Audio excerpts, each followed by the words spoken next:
ঈদ মুবারক। আজ পবিত্র ঈদুল আজহা। চারিদিকে আজ আনন্দের উৎসব, প্রিয়জনের হাসি, ভালোবাসার উচ্ছ্বাস। কিন্তু জীবন বাস্তবতায় সবার ঈদ একরকম হয়ে ওঠে না।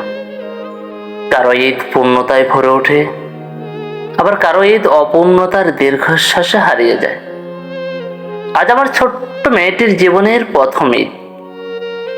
এই দিনটি ঘিরে কত স্বপ্ন ছিল, কত অনুভূতি জমেছিল বুকের ভিতর।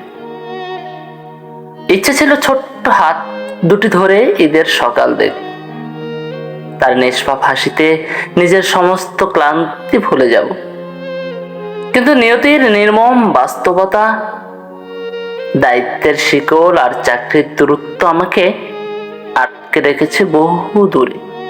হয়তো ছোট্ট মেয়েটি আমার নতুন জামা পরে সবার কোলে কোলে ঘুরে বেড়াচ্ছে, কিন্তু তার ছোট্ট পৃথিবীটা এখনো বুঝে উঠতে পারেনি কেন তার বাবা আজ পাশে নেই।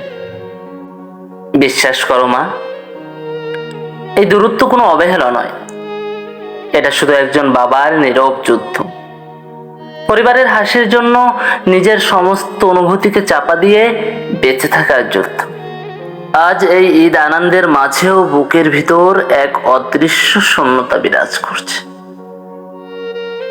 কারণ পৃথিবীর সবচেয়ে কষ্টের অনুভূতিগুলোর একটি হলো নিজের সন্তানের প্রথম আনন্দময় মুহূর্তে তার পাশে থাকতে না পারা।